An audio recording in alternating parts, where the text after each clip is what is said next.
I think the reason for that is because to a lot of people, if you're trading money that you can't lose or you're feeling desperate, you're just not set up right because now you have a fear of losing. Like you should never have a fear of losing in trading. The fear of missing out, yes, you need to get rid of that. But the fear of losing, you'll never be able to trade if you have that because being a good trader is all about being able to lose.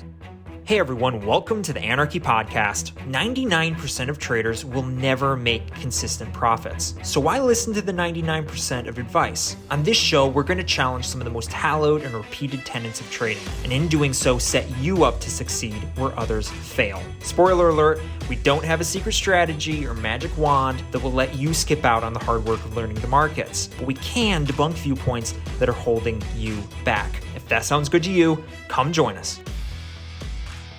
We talk a lot about patience on this podcast, and for good reason. You know, it's incredibly important to avoid the dreaded FOMO and protect your capital. But there is an opposite side of the coin, and that's what we want to talk about today, which is essentially taking trades you know you should and avoiding missing opportunities. So, how do you avoid analysis paralysis, missing opportunities? And how do you know when to pull the trigger or when it's just your mind playing games on you? Well, Levi is here to share with us how and through the use of statistics. Levi, over to you. Hey, Jordan. Yeah, my original education was in engineering, and as part of that, I did some work in statistics, which I was absolutely awful at. So by no means take any statistic advice from me, there's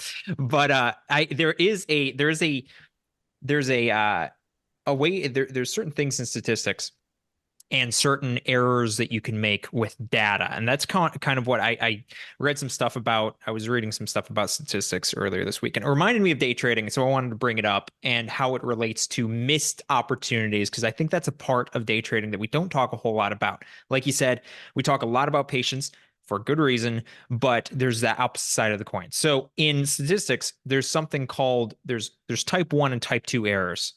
So the actual like nitty gritty of this gets a little bit complex, and you talk about null hypotheses and stuff like that. We don't have to get into that, but there's something called type 1 and type 2 errors. So just to give a brief kind of simple summary of what those are. So a type 1 error is when you think there's a difference when there isn't one. So let's say, imagine you have an alarm system, right, on your home, and it's supposed to go off when there's an intruder. So a type 1 error is when the alarm goes off, but there isn't an intruder, right? So it's a false alarm, right? So there's no intruder. The alarm goes off anyway, and it's a false alarm. Type 1 error, okay? Now there's a type 2 error.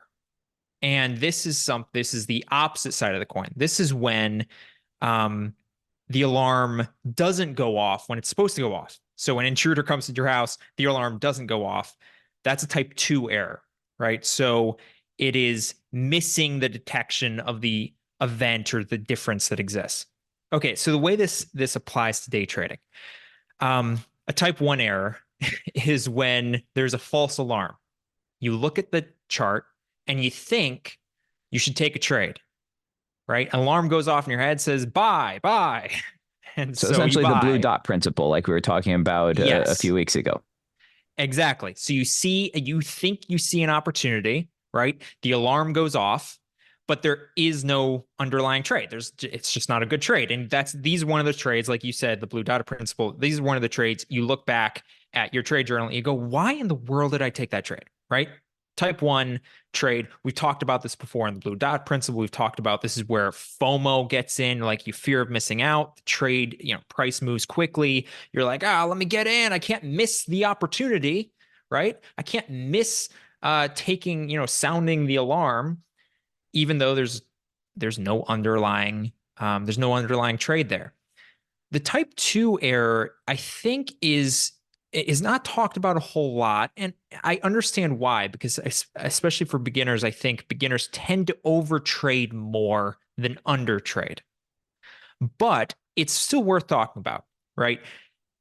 When there is underlying stuff there, right? There's an alarm that goes off. There is a good setup. It's the setup you need, you should take, and you don't take it. Um, that's a side that I wanted to talk about because missed opportunities, the cost of missed opportunities is the exact same as losses in the long run, right? If you consistently miss good opportunities, it's the exact same as consistently losing at bad opportunities. So I wanted to talk about that today and kind of discuss what kind of causes those errors, and how to maybe see that in your own trading and kind of tell the difference between a missed opportunity, a good opportunity, and just something that you made up. Yeah, well, hey, I mean, when you talk about it, the fact is, yeah, this is something that I see with people that I'm coaching, especially people that have been trading for a long time. Like, as you mentioned, beginners start by over trading. And then I Yep. feel sometimes, especially as you get like to funded accounts, you can start getting into where you are, like you're not taking trades. And the funny thing is, as you mentioned, like not taking trades can be just as bad as taking bad trades because essentially you're losing out on making money. You're losing out on winners. Yeah. Yeah. And it's again, it's really hard to tell the difference. Like, especially, when you have kind of risk aversion, um, you can, those losses end up, adding up. And now I typically see this when you start trading with too much money too early. So a long time ago in our episode with John, our interview with John, he talked about learning to drive a Lamborghini, right?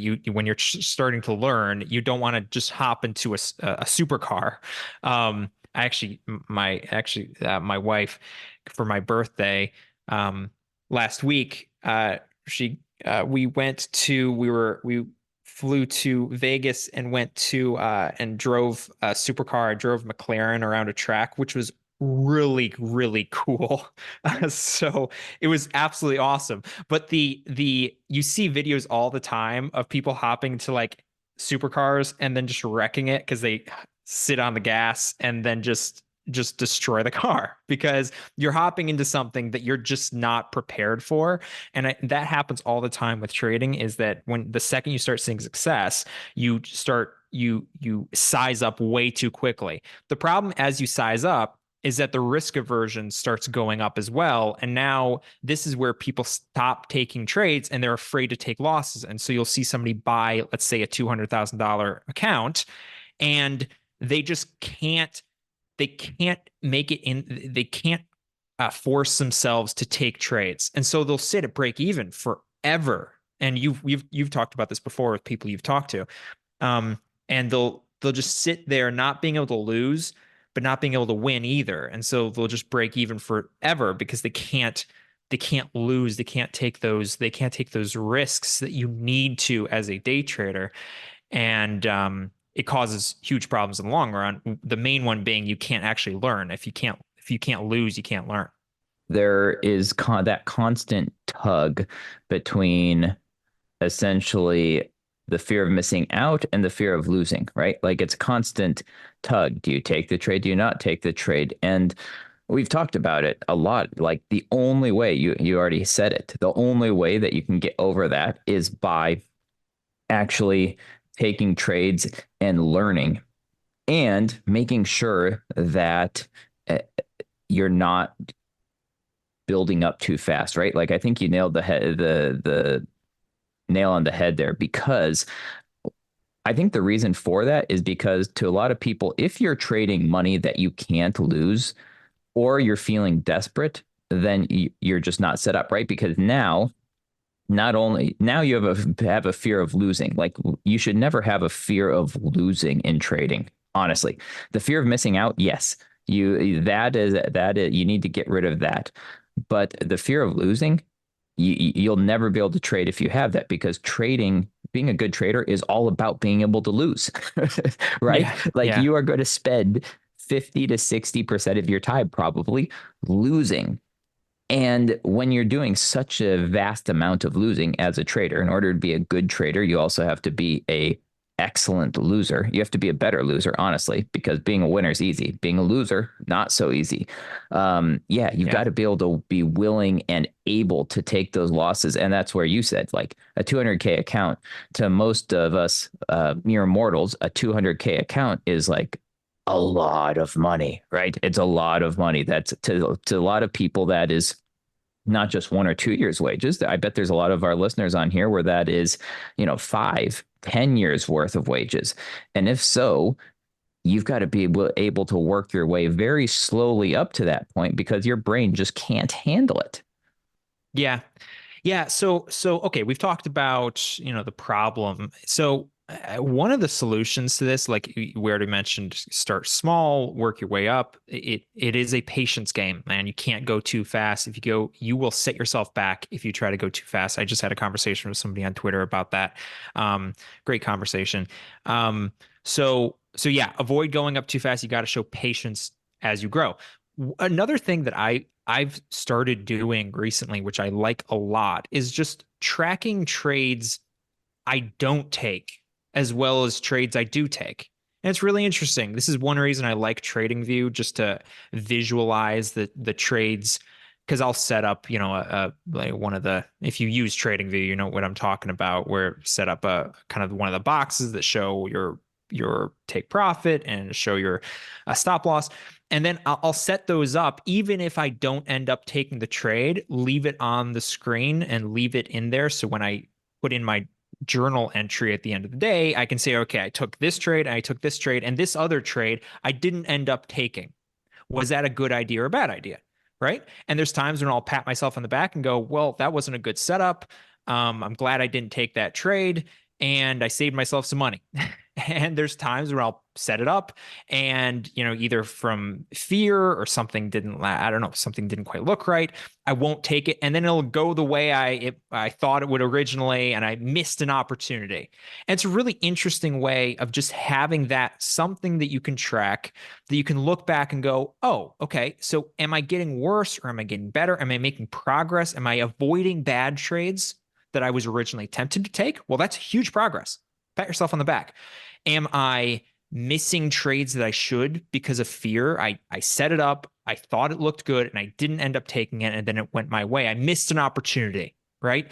And I feel like that's a really good way of tracking that in the long run. It's something that I think might be useful for some of our some of our listeners to start incorporating into their journaling. It doesn't take a lot, it doesn't take long. It's just leave that setup up there so you can see that, looking back and seeing how you're progressing as far as the trades you're not taking as well as the trades you're taking.